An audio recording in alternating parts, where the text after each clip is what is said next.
Bienvenue sur la chaîne de la PPM. Dans cette vidéo, on va voir comment utiliser les opérations sur les inégalités afin de résoudre des inéquations. Les opérations sur les inégalités, on les a vues dans la vidéo précédente. Il y en a deux qui sont essentielles. La première nous dit qu'on peut additionner ou soustraire un réel dans les deux membres de l'inégalité. Cela ne change pas l'ordre de l'inégalité. La seconde propriété nous dit qu'on peut multiplier par un réel non nul les deux membres de l'inégalité, et que, si le nombre par lequel on multiplie est positif, alors ça ne change pas l'ordre de l'inégalité, mais que par contre, si le nombre par lequel on multiplie est négatif, alors ça change l'ordre de l'inégalité. Grâce à ces deux propriétés, on va désormais pouvoir résoudre des inéquations. Pour cela, il faut déjà se souvenir qu'une inégalité, c'est une relation d'ordre et qu'elle peut être vraie ou fausse. Par exemple, 5 moins 3 strictement plus grand que 4, c'est une inégalité fausse, puisque 5 moins 3 fait 2, et que 2 n'est évidemment pas strictement plus grand que 4. Par contre, 7 plus 3 plus petit ou égal à 10, c'est une inégalité vraie, car 7 plus 3 donne 10, qui est effectivement plus petit ou égal à 10. Il faut aussi se souvenir de ce que veut dire résoudre une inéquation. C'est un peu comme résoudre une équation. Il s'agit de trouver les valeurs de l'inconnu qui rendent l'inégalité vraie. Par exemple, on peut chercher à résoudre l'inéquation 5x moins 2 plus petit ou égal à 9x plus 12. Ici, l'inconnu est x, on cherche toutes les valeurs que l'on peut donner au nombre x pour que cette inégalité soit vraie. Comme lorsque l'on résout une équation, on va commencer par recopier l'inéquation et travailler par équivalence grâce aux propriétés que nous avons mises dans le cours. La première propriété me sert à additionner ou soustraire le même nombre dans les deux membres, et la deuxième propriété me sert à multiplier par un nombre non nul dans les deux membres également. Autrement dit, la méthode va être du même genre que pour résoudre une équation.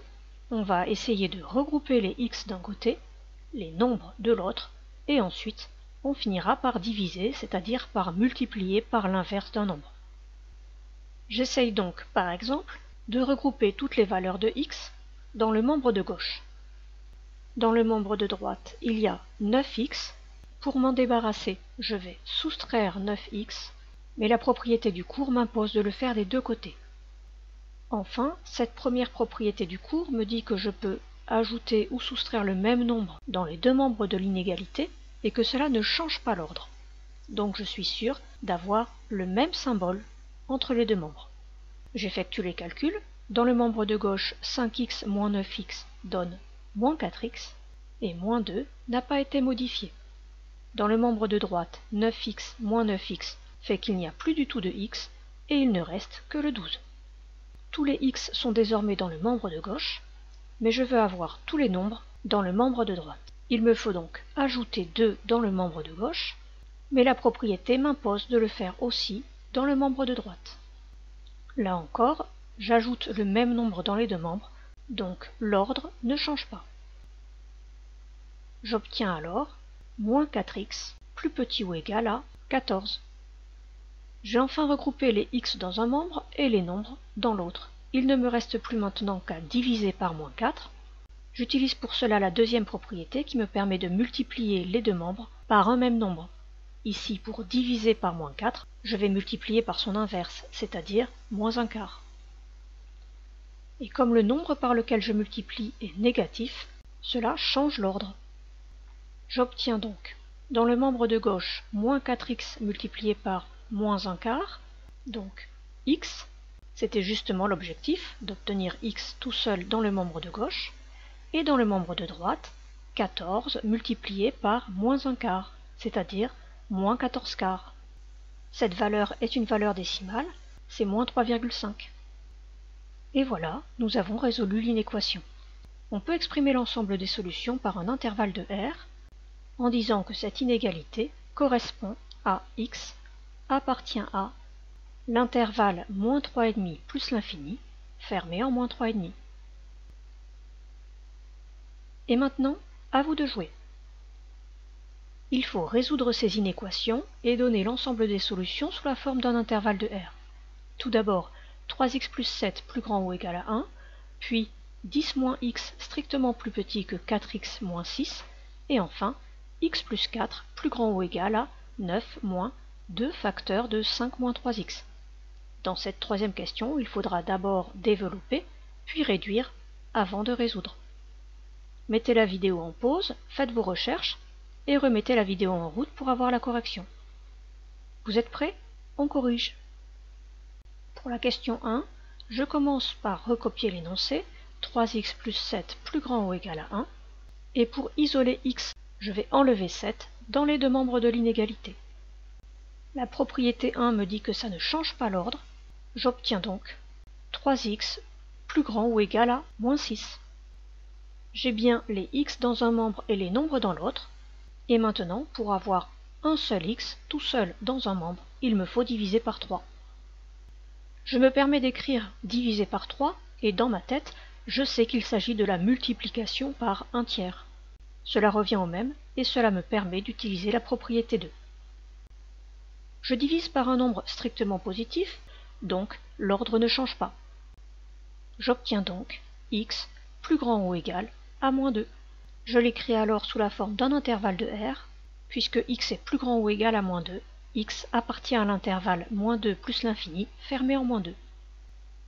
Continuons avec la question 2. Comme précédemment, je vais d'abord isoler les x dans un membre et les nombres dans l'autre.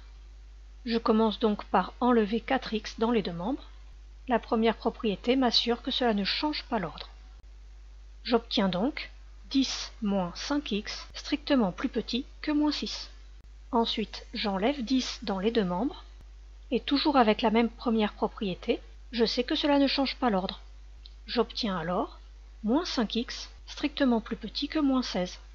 Pour conclure, il me reste à diviser par moins 5, c'est-à-dire à multiplier par son inverse moins 1 cinquième, qui est un nombre strictement négatif. La propriété 2 m'informe que dans ce cas-là, l'ordre change. On obtient alors x strictement plus grand que moins 16 sur moins 5. Mais un négatif divisé par un négatif, cela donne un positif. Et 16 divisé par 5, cela donne 3,2. Ainsi, x est strictement plus grand que 3,2, ce qui s'écrit en intervalle de R, x appartient à l'intervalle 3,2 plus l'infini, ouvert. Regardons maintenant la question 3. Dans cette question, il me faut d'abord développer et réduire avant de pouvoir résoudre. Arrivé là, il me reste simplement à résoudre comme nous avons fait avant. Je commence par enlever 4 dans les deux membres, ce qui ne change pas l'ordre, et me donne x plus grand ou égal à moins 5 plus 6x. J'enlève alors 6x dans les deux membres, ce qui ne change pas non plus l'ordre, et j'obtiens moins 5x plus grand ou égal à moins 5. Enfin, il ne me reste plus qu'à diviser par moins 5, qui est un nombre strictement négatif. D'après la propriété 2, cela change l'ordre. J'obtiens alors x plus petit ou égal à 1.